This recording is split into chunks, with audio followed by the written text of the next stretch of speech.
Super ಹೈವೇನೇ, super ಸರಣಿ ಅಪಘಾತದ highway ಇದು. ಕಳಪೆ ಕಾಮಗಾರಿಯಿಂದ 10,000 ಕೋಟಿ ರೂಪಾಯಿ ಖರ್ಚು ಮಾಡಿದೆ ಸರ್ಕಾರದ ದುಡ್ಡು. ಅದು ನೀರಲ್ಲಿ ಹೋಮ ಆಗ್ತಾಯಿದೆ. ಮೊದಲೆಲ್ಲ 100ಕ್ಕಿಂತ ಹೆಚ್ಚು ಆಕ್ಸಿಡೆಂಟ್ಗಳಾಗ್ತಿತ್ತು.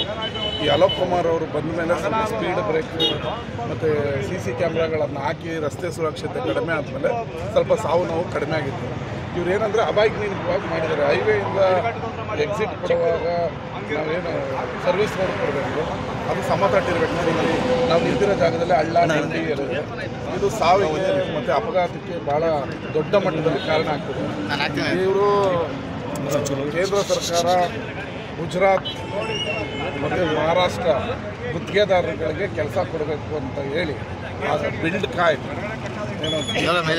ಬಿಲ್ಡ್ ಕಾಯ್ನವ್ರಿಗೆ ಈ ಗುತ್ತಿಗೆದಾರನ ಕೊಟ್ಟಿದ್ರು. ಅವರು ಕಳಪೆ ಕಾಮಗಾರಿಗಳನ್ನು ಮಾಡಿ ಓಡೋಗಿದ್ದಾರೆ.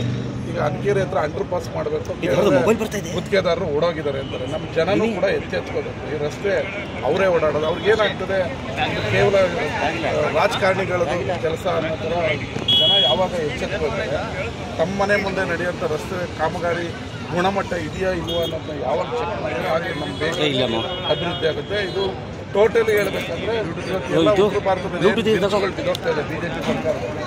ಈ ನಮ್ಮ ಮಂಡ್ಯ ಮೈಸೂರು ರಸ್ತೆ ಕೂಡ ಒಂದು ಕಳಪೆ ಕಾಮಗಾರಿ. ಇದನ್ನು ಸಮಗ್ರವಾಗಿ ತನಿಖೆ ಮಾಡಬೇಕು. ಈ ರಸ್ತೆಯಿಂದ ಅಪಘಾತಗಳಾಗ್ತಾ ಇದೆ, ಈ ಥರ ಬಸ್ಗಳು ಬೀಳ್ತಾಯಿದೆ, ಅಮಾಯಕರುಗಳ ಸಾವು ನೋವುಗಳಾಗ್ತಾ ಇದೆ. ಆದರೂ ಕೂಡ ಸರ್ಕಾರ, ಕೇಂದ್ರ ಸರ್ಕಾರ ಕಣ್ಣು ಮುಚ್ಚಿ ಕೂತಿದೆ. ತೀವ್ರವಾಗಿ ಖಂಡಿಸ್ತಾರೆ. ಕಳಪೆ ನೋಡಿ, ಇವಾಗ ಇದು ಆಕ್ಸಿಡೆಂಟ್ ಆಗೋಕ್ಕೇನು ಹೈವೇಗೆ ಮತ್ತು ಸರ್ವಿಸ್ ರಸ್ತೆಗೆ ಹಳ್ಳ ಇದೆ. ಈ ಹಳ್ಳ ಇದ್ದಾಗ ಏನಾಗ್ತದೆ, ಒಂದು ಸಣ್ಣ ಗಾಡಿ ಸ್ಪೀಡಾಗಿ ಬಂದಾಗ ಹಳ್ಳದಲ್ಲಿ ಎದ್ದು ಮೇಲ್ಗಡೆ ಬಂದಾಗ ಬೀಳ್ತೀವಿ. ಇದು ಟೋಟಲಿ ಇದೊಂದು ಕಳಪೆ ಏನಂತ ನೋಡ್ತೀವಿ. ಯಾರ್ಯಾರು ಏನಾಗಿದೆ ಅಂತ ಸರ್ಕಾರದಿಂದ ಏನು ಪರಿಹಾರ ಕೊಡಬೇಕು, ಕಾನೂನಾತ್ಮಕವಾಗಿ ಅದನ್ನು ಕೊಡಿಸೋಕ್ಕಾಗ್ತದೆ. KSRTC ಚಾಲಕರು ಸರ್ ಇಂಥ ಕಳಪೆ ಕಾಮಗಾರಿ ಇರುವಂಥ ರೋಡಲ್ಲಿ ಓಡಾಡ್ತಾರೆ. ಅವರು ಕೂಡ ಒಂದು ಜವಾಬ್ದಾರಿ ಇರಲ್ಲ. ಅವ್ರು ಒಬ್ಬರೇ ಇರಲ್ಲ, ಗಾಡಿ ಒಳಗಡೆ 80 ಜನ ಇರ್ತಾರೆ. KSRTC ಕೆಂಪು ಬಸ್ಸಲ್ಲಿ ಓಡಾಡೋರು ಯಾರು ನಾನು ನೀವು ಯಾರು ಓಡಾಡೋಲ್ಲ, ಪಾಪ ಬಡವರು ಓಡಾಡೋದು. ಒಂದು ಮನುಷ್ಯತ್ವ ಇರಬೇಕು. ನಮ್ಮ ಹಿಂದೆ 80 ಜನ ಇದ್ದಾರೆ, ಅವ್ರ ಕುಟುಂಬ ಇದೆ. ನಾವು ಕೂಡ ಕಳಪೆ ಕಾಮಗಾರಿ ರಸ್ತೆಯಲ್ಲಿ ಹೋಗ್ಬೇಕಾದ್ರೆ ನಿಧಾನಕ್ಕೆ ಹೋಗ್ಬೇಕಂತ ಅವರು ಆ ಥರ ಸೂಪರ್ ಸ್ಟಾರ್ಗಳ ಥರ ಅಂತ ರಜನಿಕಾಂತ್ ಸ್ಟೈಲಲ್ಲಿ ಓಡಿಸ್ಬೋದು.